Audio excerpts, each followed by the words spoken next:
Let's take a look at this 25-year-old online resource for competitive amateur golfers making $900,000 a year in profit and recently listed for sale at an asking price of $5 million. I'm going to go through this listing here, pick out some of the key details, then go back and flesh them out a little bit more and share what I like about the business and don't like about it or might want to consider, and ultimately my quick take on the business's valuation. First thing I guess we'll start with is the revenue number. It's making $2.4 million a year in revenue, profiting $900,000. That works out to be about a 40% margin, and it has an annual growth rate of 30%. I like that.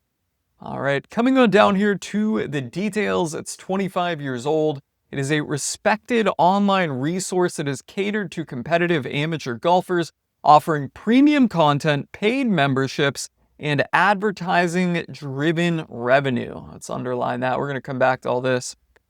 It organizes a renowned tournament series. I'm not doing too well with this highlighter that I'm using as an underlining tool. A renowned tournament series that includes travel events to elite resorts such as Bandon Dunes, Pebble Beach, Pinehurst, and Sand Valley. The company has shown consistent growth by staying ahead of digital trends such as early mobile optimization, and continues to thrive with a seasoned managing partner, a skilled content team, and strong vendor relationships for tournament execution and tech maintenance. Positioned for long-term growth, the platform is both stable and scalable. It's 25 years old and has recurring revenue from paid memberships, hosts major tournaments at world-class golf resorts. It was an early adapter, has strong leadership. Okay, we know all this stuff.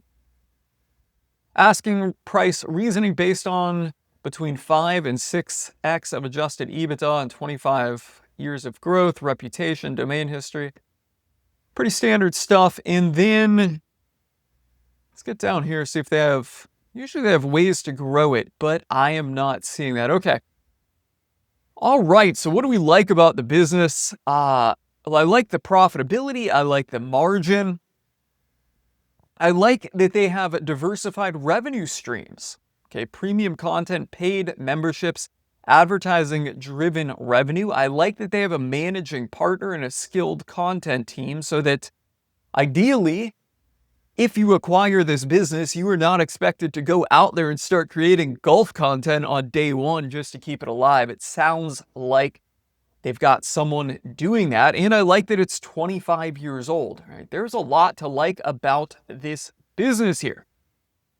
What don't I like, or what am I kind of hesitant, or what might I want to consider about this business? Well, this tournament series here, and some of you out there might say, well, that is actually something that I really like about the business. And on that note, if you feel like there's anything I overlooked or missed out on here in the business's details, let me know in the comments below. And also, let me know whether or not you like the business having this tournament series here. But my take is, I don't know if I really like this. I would really want to consider and flesh out how much involvement as the owner of this business this tournament series requires, and also how much of the revenue and profitability is driven from the tournament series, right? Because the business is described primarily as an online resource or an online business, but this tournament series may kind of turn the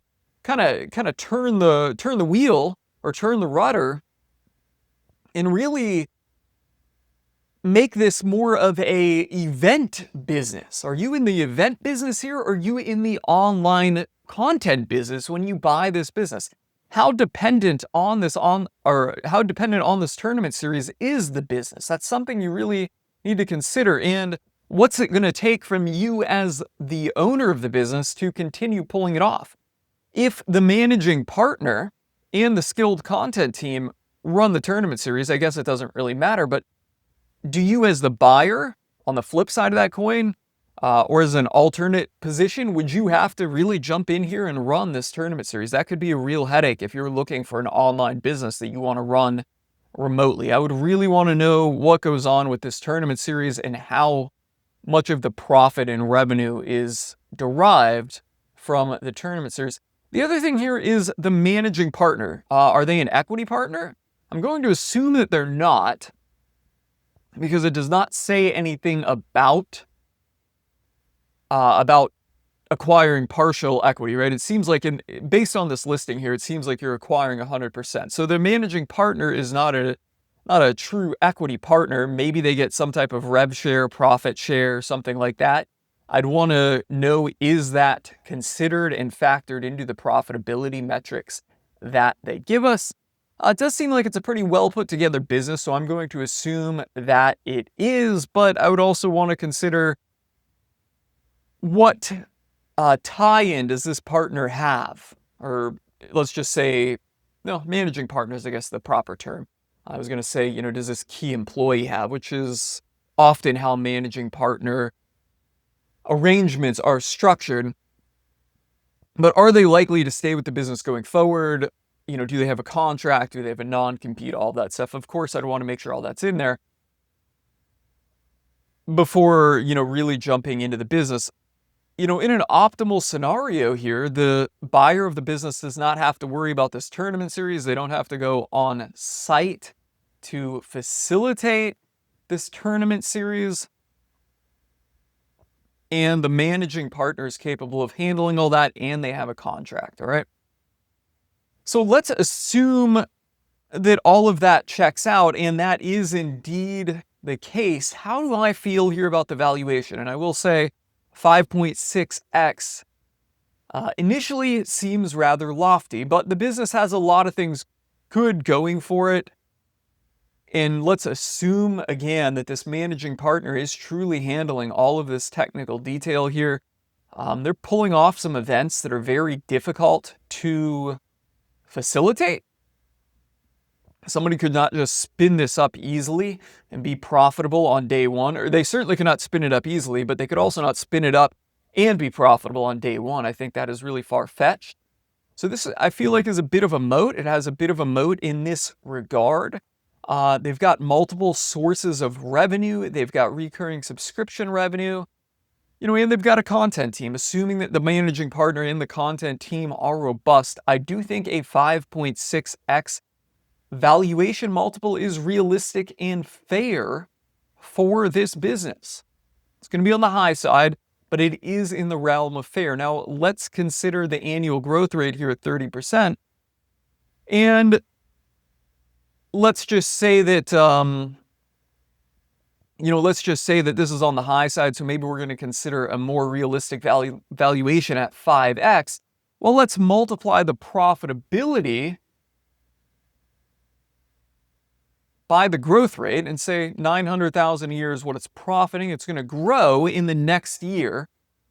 As the next year under your ownership, it's going to continue that growth rate. And this is how I like to look at valuing businesses I'm considering acquiring, is assign the valuation multiple to the business, figure out what the business should be valued at, and then multiply that out based on forecasted financials here. So we're saying that, or we're assuming that the business is going to be a solid 5x valuation multiple. I think 5.6x is realistic here, but let's just do a 5x. What's it going to look like in the future under this growth? And we're assuming that you're not going to need, to invest anything in the business to realize this growth, and that you're not going to incur any additional expenses as the buyer. That $900,000 a year in profit over the future 12 months forecasted here, assuming this annual growth rate continues, is $1,170,000, and we assign a 5x valuation multiple to it. It'd be worth $5,850,000. That's, a little higher than what they're asking here. I think, based on the details here, my opinion is that this asking price is realistic and fair for this business. This seems like a pretty good business, assuming the managing partner and the skilled content team are, competent to handle everything. So as the buyer, you don't have to jump in here and be an expert in running tournament series at resorts, right? And of course, you'd also want to flush out and make sure that these resorts have contracts for this stuff to be in place going forward. I think that would be something you'd really want to make sure is happening, right? Because these things are probably planned out years in advance, at least 2 years, maybe 3 years in advance. You'd want to make sure that these things are planned out already under your ownership. And that, the valuation here that I'm looking at is assuming that. Now, bear case scenarios,